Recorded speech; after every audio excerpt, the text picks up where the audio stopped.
Thank you PPA for sponsoring a portion of this video. Okay, how should I start this? The main thing is, I don't love it, I just really like it. I enjoy using it and I think it represents what's about to come. Yeah, that's how I'm gonna lead this video.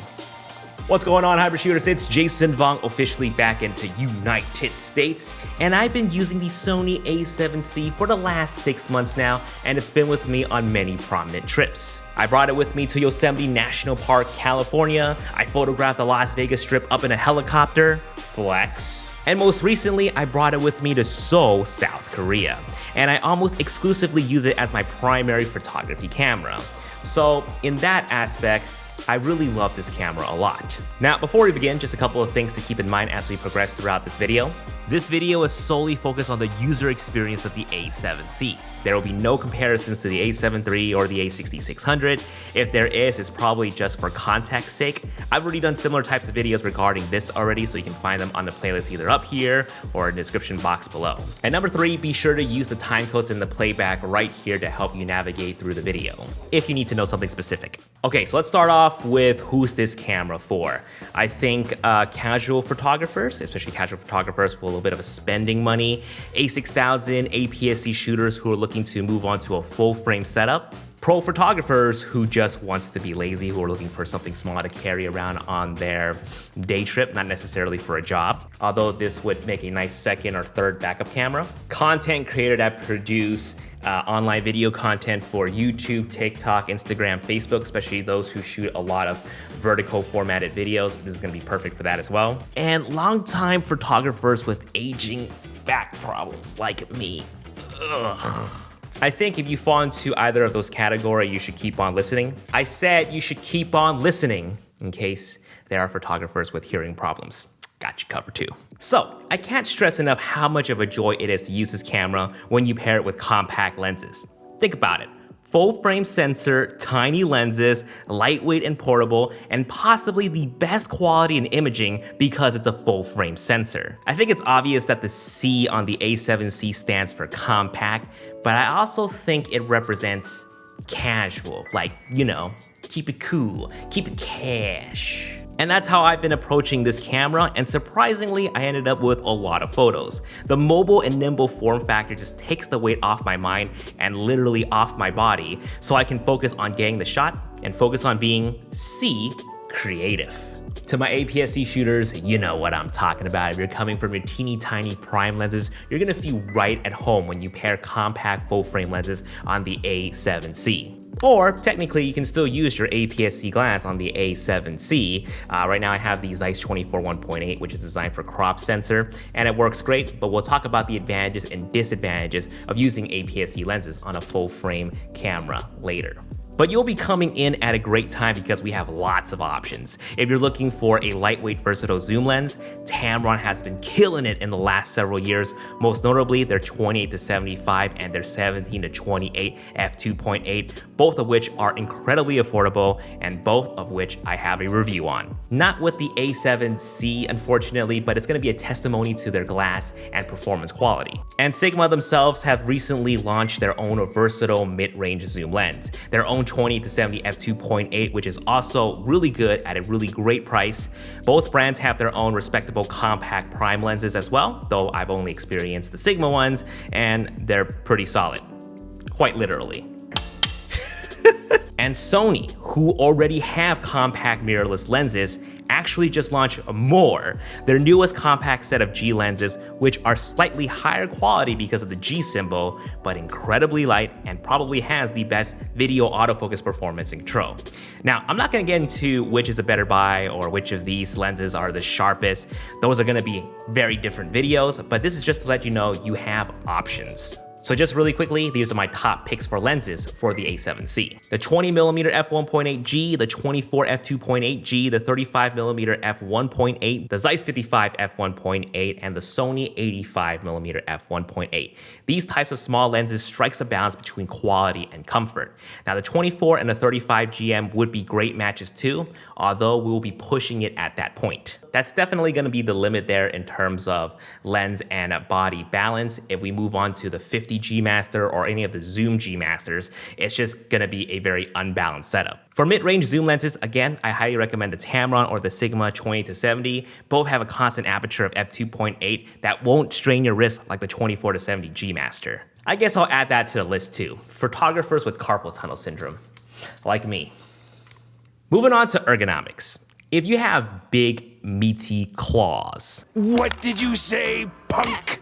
Big, meaty claws! You might struggle with this.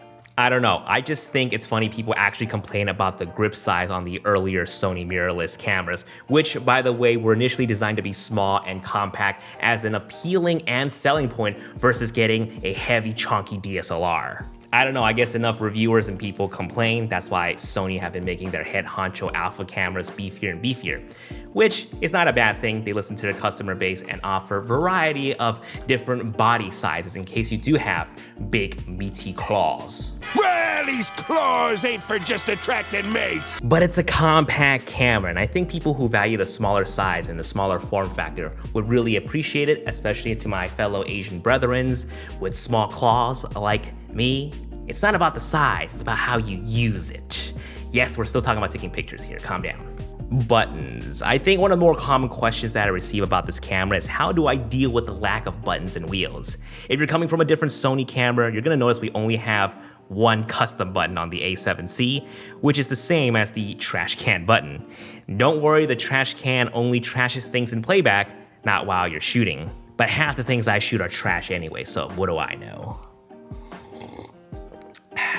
Actually, technically 2 custom buttons. You can actually reprogram the red record button to do something else. But to answer the earlier question, I just do. But I can see why there are small complaints about the lack of notches, especially compared to the A6600, the current and arguably the best APS-C camera right beneath the A7C in terms of hierarchy and separation between small sensor and big sensor. But personally, I set a lot of my most used features on the quick function menu, things like picture profile, Super 35 mode, autofocus settings, white balance, mic level, etc. And you can have different sets of quick function menus depending if you're shooting in photo mode or video mode. Look and feel, by the way, is fantastic. You have 2 color choices, full black or silver top. I personally got the silver top because, hey, why not? It's different, midlife crisis. Other people get Lambos, I get a silver top A7C. Alright, so let's go ahead and talk about the screen now. This is the 3rd Sony camera to implement the Mystico flip-out screen, something that was sorely missing for years since the popularity rose for Sony alpha cameras in the last 6 years. These cameras notoriously have the best face and eye autofocus, especially for video in the market, but for vloggers, kinda hard to frame themselves when the screen is on the back. The first one to finally introduce the flip-out screen was the pocket vlogging camera, the ZV-1. We'll go ahead and say that's entry level. And the second one being the mighty A7S III. We'll put that at the pro level. The A7C was swiftly announced right after those 2 cameras, putting it right in the middle of the 2 spectrum. With a flip out screen, so much better now that we can see ourselves when we vlog. Great. But personally, I like the flip-up style screen from the latest A6000 and the RX100 series cameras, but a majority of the users prefer a flip-out screen style, and you might prefer that too. But there are more uses for a flip-out screen than just selfie-style vlogging. Cue vertical shooting. Previously, we have the tilt-only style screens like the one on the A7 III, which makes vertical or portrait orientation difficult to shoot depending on the angle that you're shooting from. Straight on, no problem. Up angle or down angle, not impossible, just slightly more difficult. Many photographers have made it work for years now, but there's no denying that this style of flip out screen makes it so much easier to frame vertical shots, which may be a huge pro to your checklist if you're someone who regularly produces content on the phone, like Instagram stories, IG Reels, TikTok, YouTube Shorts. So just a quick tip, if you are planning on using a camera strap with the A7C, I highly recommend the Peak Design strap. Not a sponsor for this video, by the way, but a huge Peak Design geek if you know me, and you've been following me for years now. What you want to do is attach the anchor on the right side right here and one on the bottom. That way when you flip out, Okay, not that kind of flip out, but when you flip out the screen, the strap won't actually get in the way of your photography. I didn't do that when I was photographing out of the helicopter, so when I have the strap on both sides of the camera, whenever I open my screen, this would get dangled right here and I can't close it and I can't flip it and it just keeps getting in my way. So definitely put the anchor here on the bottom. Now, you might have heard the resolution on the LCD to be not very good on the A7C, slightly exaggerated. But I can see where that point is valid. But after months of using both cameras simultaneously, I mean, when you compare it to the screen of the A7S III, oh yeah, night and day difference. On the S3, the photos and videos, I can tell immediately if I'm in focus or not. But then again, I do have 20/20 vision. My eyesight hasn't left me yet, thankfully. I don't know about you. I'm kidding. But it has a lot of clarity. The colors and playbacks are just so nice. With the A7C on the other hand, it's really not that bad. I feel like it wasn't that much different compared to what I was using before, like the A6000, A7R2, A7 III. And I typically punch in to review my focus on an image, which is a standard thing to do anyway. So you can tell right away once you punch in if the image that you've just taken is sharp or not. So if that's what you worry about, don't. It's fine. Or look through your viewfinder. It's definitely much more crispier in through here. Yeah. But otherwise, it's not a big deal as it's blown out to be. If you have a local camera shop you can visit or an electronics shop like Best Buy, definitely stop in and take a look for yourself. All right, we're gonna take a quick break to thank PPA for sponsoring a portion of this video. In the last couple of months, you probably heard me talk about their extensive library of educational resources along with benefits for photographers. This month, they wanted me to remind you about their $15,000 worth of gear insurance included in that membership. PPA recently updated those benefits, so now you can get full replacement coverage with a flat $350 deductible or get your gear repaired with a flat $50 deductible. Not only that, but they've also expanded their coverage to videographers as well. Oh, thank goodness. And it's a good thing that I have this membership along with this insurance coverage because as you saw from my last video, I traveled to Korea with a little too much gear. To learn more about the gear insurance, check out the link in the description box below, and you can use the same link to save $25 off your PPA membership when you sign up. Thanks for listening, now back to the video. So, answering the big question, why did I relegate this to be mainly a photography camera than a video camera? Well, first off, I do want to say this is a fantastic hybrid camera. I just have my own particular use case for it, and really, it just comes down to personal preference. I mean, if I really think about it, the quality, both photo and videos, are the same as the A7 III. 24 megapixel, 4K sampling, yada yada yada. I shot a bunch of videos with the A7 III between 2018 and 2020, and I loved them and I still do. But once you move on to the upper echelon of peak alpha dominance of the A7S III, 4K 120, 10-bit 422, there is no going back.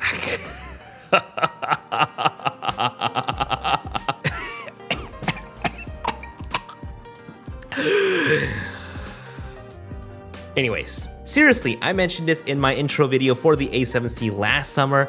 I would have loved to have seen 4K 60 at the very least in this camera. I've owned both of these cameras around the same time, and anytime we need to shoot videos, I would exclusively pull the A7S III.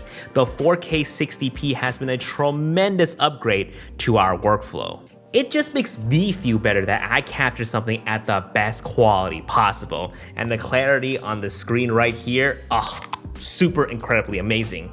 But I do wish that the A7S III was this size. On my casual and lazy days, I don't need 2 card slots or a full-size HDMI or that great of a clarity of the screen or even that insane low light capability. Wait, hold on, what am I talking about? Of course I would like that insane low light capability. But one day, it's not a matter of if anymore, it's the matter of when. When they release something like an A7S III in an A7C body, oh, it would be heaven. But until then, photo, video, But that's just a personal wish list. Both of these cameras are fantastic hybrid cameras. And yes, even the A7S III is a great photography camera despite it being only 12 megapixels, which I will have my 1-year review of the A7S III coming out later this year. Okay, video quality, 4K up to 30 frames per second, 1080p up to 120. You know, I'm not gonna focus too much on this. The 4K is great, the 1080p is good, and it's gonna be good enough for a lot of people. Not everybody needs 4K 60, not everyone can handle 4K 60, but it'd be nice to have, you know. By the way, hot tip for any of you guys who are still shooting slow motion in 1080p, either 60 or 120, I highly recommend using a telephoto lens. I would say 85mm and up. High quality telephoto lenses will definitely make slow motion shots look better, and it would mix well with your 4K footage. Ooh, okay, so I gotta talk about APS-C mode because I briefly touched up on it earlier and now I kind of have to awkwardly squeeze this in. Yeah. One of the advantages of using full-frame Sony cameras, especially for video, is the ability to shoot in Super 35 mode. It allows you to squeeze in some extra distance with your lens. It crops in 1.5 times without detail loss, so it's gonna feel like you're shooting videos with an APS-C camera. So for example, if you're using the 55mm lens on your A7C and you put it into Super 35 mode, that's gonna give you roughly an 85mm focal length. Or if you're shooting with a 24-70 and you put it into Super 35 mode, that's gonna become like a 35 to 105 equivalent. Again, when you're shooting videos, it's just really nice to have, and again, at no detail lost. So earlier we mentioned you can still use your APS-C lenses if you're coming from an A5000 or 6000 series camera.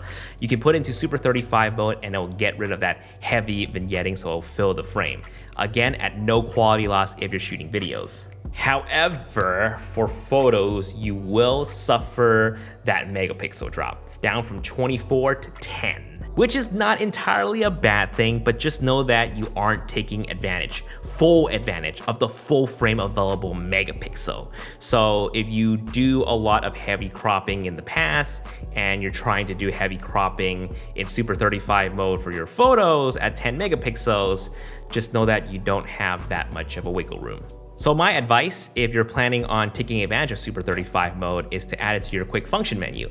And definitely watch out for this symbol here on the top. If you see it, that means you're in Super 35 mode. The reason why I'm pointing this out is because sometimes you may not want to be in Super 35 mode, but hey, memory's going back, accidentally forgot to get out of it, so you definitely don't want to end up with a tighter framing for your video or 10 megapixel photos. Okay, autofocus. So face and eye autofocus is available in both photo and video mode. Incredibly reliable.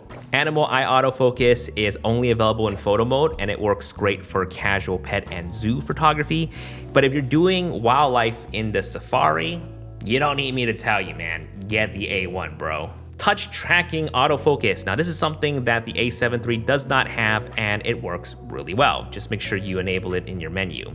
Now this is gonna be super helpful when you're tracking a moving subject in both photo and video mode, and you can also set the speed and sensitivity by steps. Unlike the A7 III, which makes it really vague, like slow, medium, fast, like what the hell.